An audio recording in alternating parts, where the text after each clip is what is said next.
Assalamu alaikum wa rahmatullah. In previous lectures, we have already studied how can we find work done by the variable forces. And upon this concept, we have a lot of questions. Suppose we have a basic question over here. A given hemispherical bowl is there. Suppose this is a hemispherical bowl.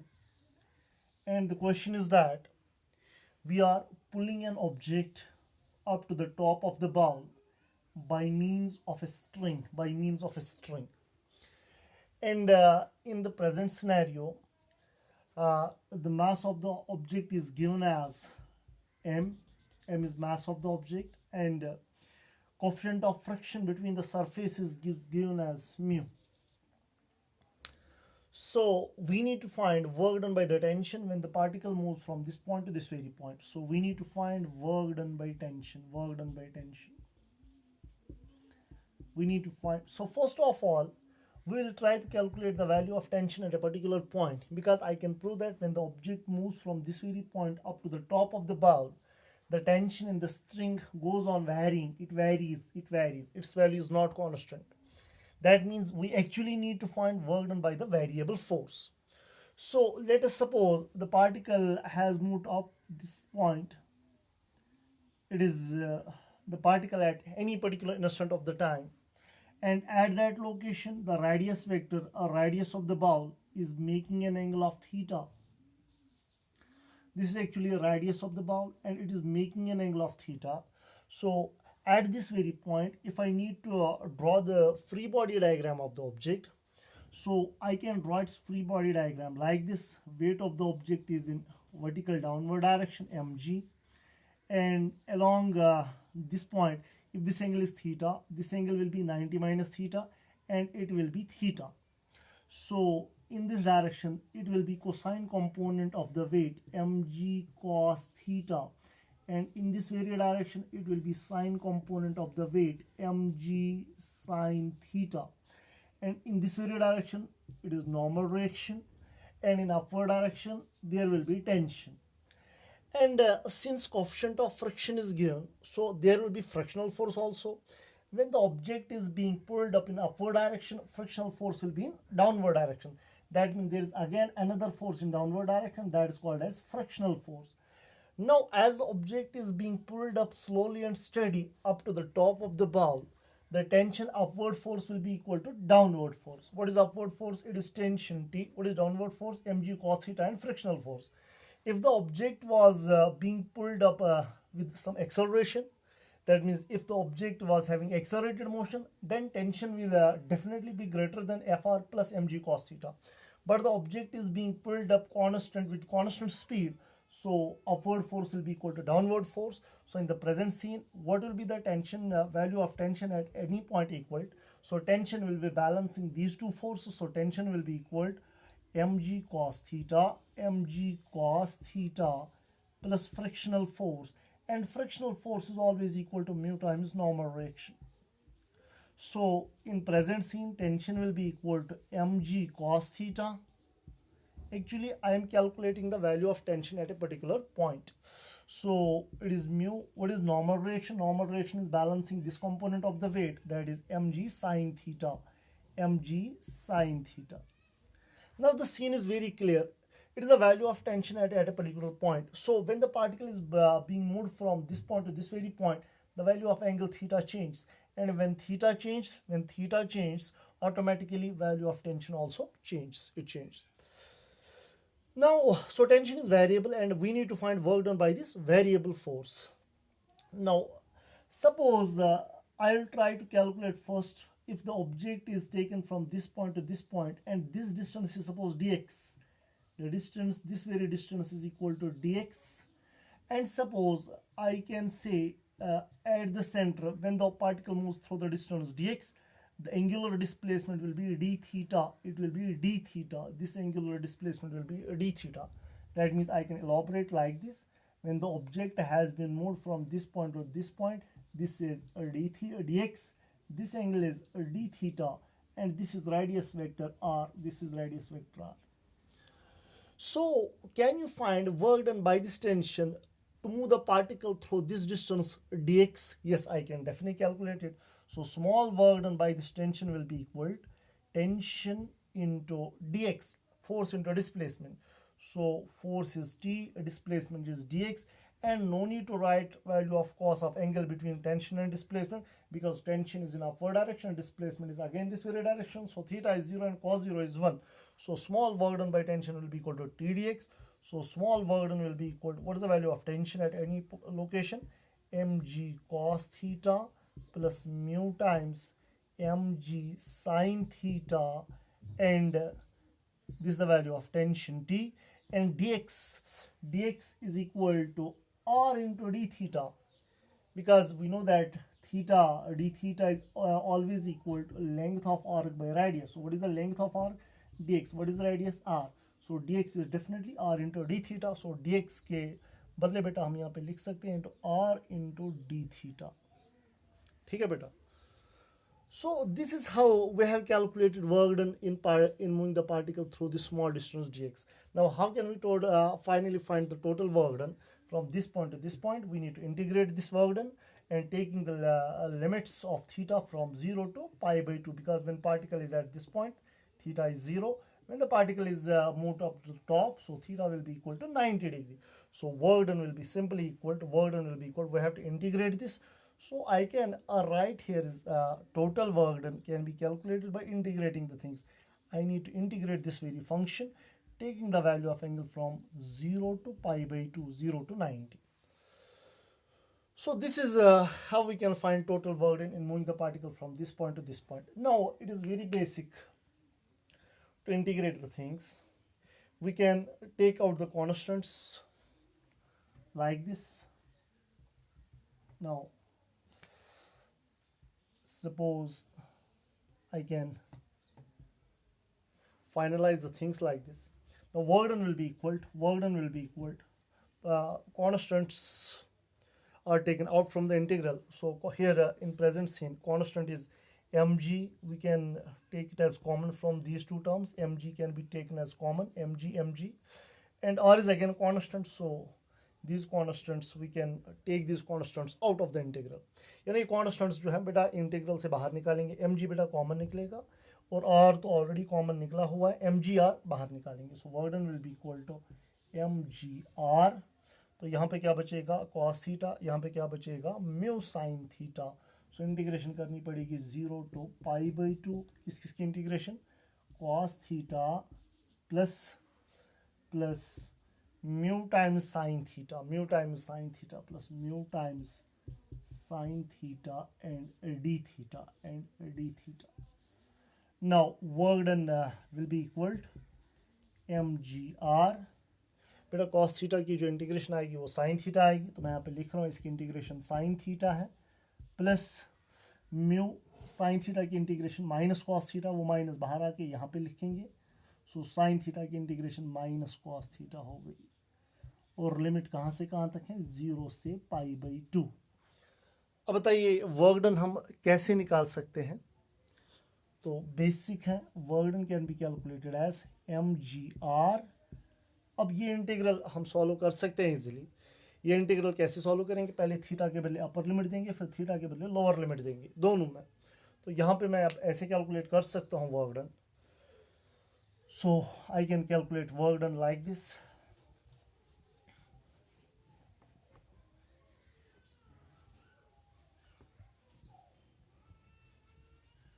Now work done will be equal to mgr. This is sin theta के बदले upper limit sin pi by 2 बेटा.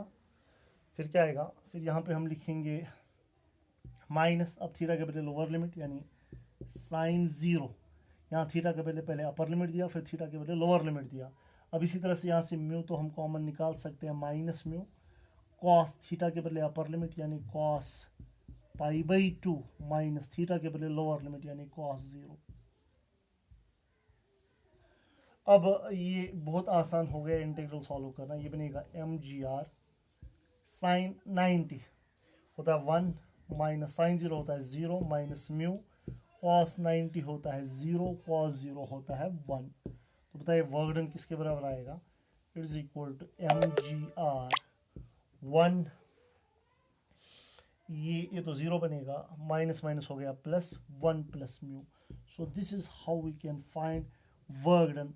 बेटा इतना work किया होगा किसने, tension ने. So this the amount of work done in moving the particle from this point to this very point. तो ऐसे क्वेश्चंस आप सॉल्व कर सकते हैं जिससे आपके कॉन्सेप्ट्स क्लियर होंगे.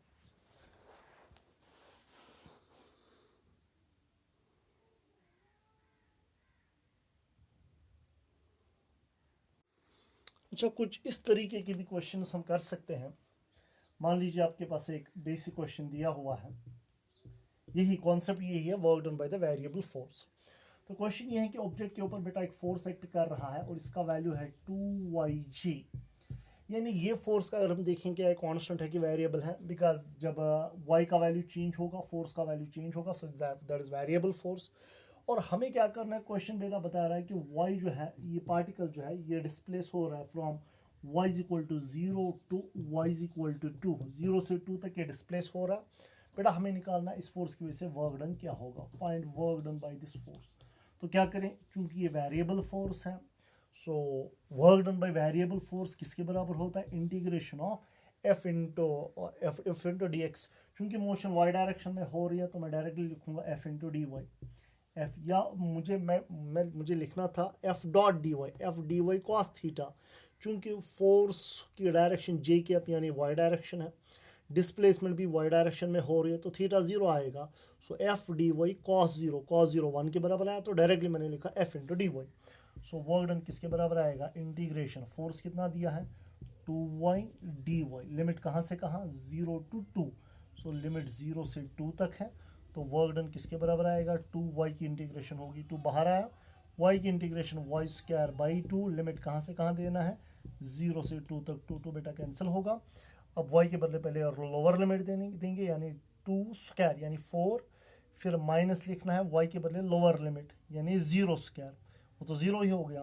तो इसका आंसर क्या आएगा, y के बदले पहले अपर लिमिट देंगे 2 यानी 2 स्क्वायर यानी 4 joule of work has been done by this force. लेकिन चीज़ें कभी चेंज होगी. अगर हम देखेंगे बेटा ये वाले क्वेश्चन में, if you check is this one dimensional or two dimensional force, it is definitely one dimensional force because only one axis has been involved. Sometimes in many questions we may have two dimensional, three dimensional forces, and at that time we need to find the work done by these forces. और उस time पे procedure क्या होगा वो सिखाने की कोशिश करेंगे. यानी अगर हमारे पास थ्री डायमेंशनल फोर्स होगा, मान लीजिए हमारे पास थ्री डायमेंशनल फोर्स है, suppose we have three dimensional force we have three-dimensional force over here, three-dimensional force. So how can we find work done by the three-dimensional force? Suppose we have a given force equal to fxi plus fyj plus fzk. This is three-dimensional force. And suppose the object is being displaced from one point to another point. Suppose the object is displaced from this point to this point. This is a single point, this is another point, and object is displaced from this point to this very point. Say the coordinates of this point are x1, y1 and z1. Suppose coordinates of this point are x2, y2 and z2. तो बेटा अगर हम देखेंगे displacement भी three dimensions में हो रही है, बिकॉज तीनों कोऑर्डिनेट्स चेंज हो रहे हैं. So three dimensional force act कर रहा है, डिस्प्लेसमेंट भी थ्री डायमेंशनल है. तो कैसे इस टाइम पे वर्क डन निकाल सकते हैं हम. तो ऐसी सिचुएशंस में हम कैसे वर्क डन निकालेंगे, सिंपल है हमारे पास. जब पार्टिकल का एक्स कोऑर्डिनेट चेंज होगा, यानी जब पार्टिकल असल में कुछ कंडीशन ये कुछ ऐसे हुआ है, यानी पहले पार्टिकल मान लो एक्स डायरेक्शन में चला है, फिर वाई डायरेक्शन में चला है, फिर जेड डायरेक्शन में बाहर आया. जब पार्टिकल एक्स डायरेक्शन में मूव कर रहा होगा, जब पार्टिकल एक्स डायरेक्शन में इसने जब मूव किया तो फोर्स का सिर्फ ये वाला कंपोनेंट वर्क करेगा, ये दो कंपोनेंट्स फोर्स के वर्क नहीं करेंगे. तो क्यों नहीं करेंगे, बिकॉज ये कंपोनेंट और ये कंपोनेंट जो है, these two components these are perpendicular to the x displacement. Perpendicular forces तो कभी वर्क नहीं करते हैं. सो जब पार्टिकल एक्स डायरेक्शन में मूव कर रहा होगा, यानी जब इसका एक्स कोऑर्डिनेट चेंज हो रहा होगा, उस टाइम पे फोर्स का सिर्फ एक्स कंपोनेंट वर्क करेगा, ये दो कंपोनेंट्स वर्क नहीं करेंगे, बिकॉज ये दो कंपोनेंट जो है ये जे डायरेक्शन और के डायरेक्शन है. These two directions are perpendicular to the x displacement. So perpendicular forces तो वर्क नहीं करते हैं. सो इसलिए मैं ये बताना चाहता हूँ कि जब एक्स कोऑर्डिनेट चेंज होगा, x component of force will be doing work. जब वाई कंपोनेंट चेंज होगा तो फोर्स का वाई कंपोनेंट वर्क कर रहा होगा. जब z कोऑर्डिनेट चेंज होगा तो फोर्स का z कंपोनेंट वर्क कर रहा होगा. ठीक है ना बेटा. तो ऐसी सीन्स क्रिएट हो जाएंगे. तो उस टाइम पे हम क्या करते हैं, तो ये फिर तो ये बहुत इजी हो गया, आसान हो गया.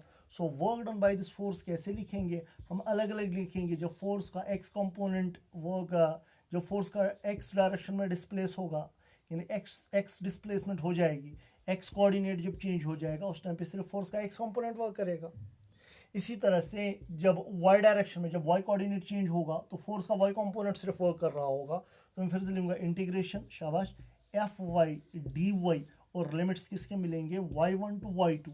इसका मतलब है पार्टिकल y डायरेक्शन में जा रहा है और y डायरेक्शन में जाते जाते y डायरेक्शन में डिस्प्लेसमेंट हो रही है और फोर्स का सिर्फ y कंपोनेंट वर्क करेगा. और इसी तरह से हमारे पास सिचुएशन क्या आएगी, इसी तरह से z कंपोनेंट वर्क करेगा जब पार्टिकल जो है बेटा ये z डायरेक्शन में डिस्प्लेस हो जाएगा. तो हम लिखेंगे from z1 to z2, from z1 to z2. So this is how we can calculate work done with three-dimensional force when the particle is covering three-dimensional displacement. ठीक है ना बेटा. तो इस पे कुछ क्वेश्चंस देखेंगे जहाँ से आपका थोड़ा और क्लियर हो जाएगा कि क्वेश्चंस कैसे होंगे. ऐसे क्वेश्चंस कॉम्पिटिटिव एग्जाम्स में आ जाते हैं.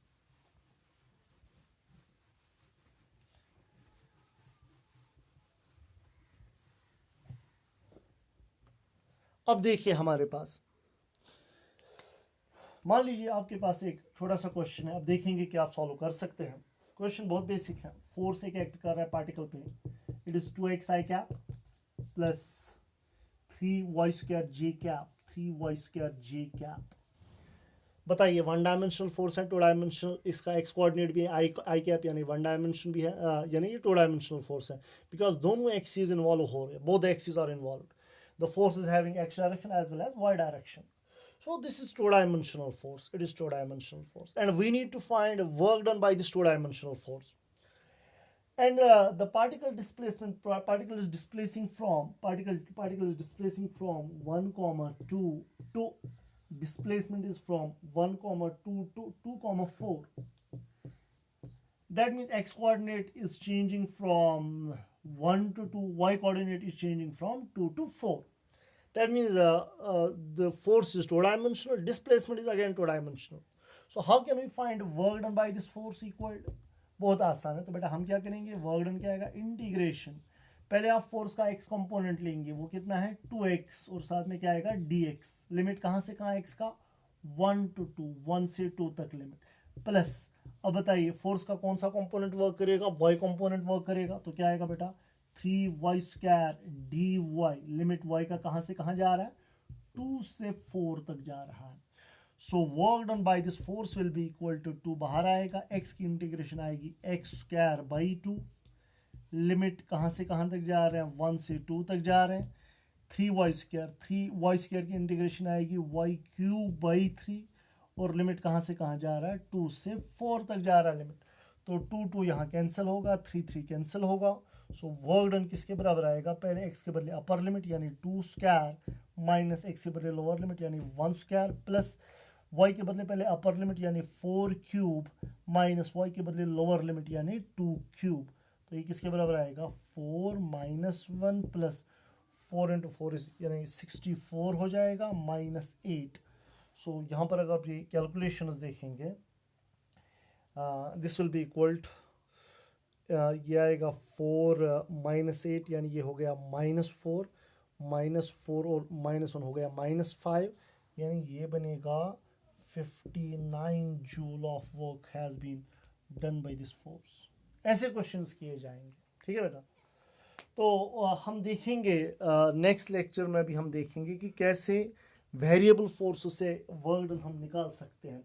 आपके पास बहुत सारे क्वेश्चंस आएंगे, आपको एक असाइनमेंट भी मिलेगा जहां पर आपको रियलाइज़ होगा कि कैसे वेरिएबल फोर्सेस से कैसे वर्क डन निकाला जा सकता है.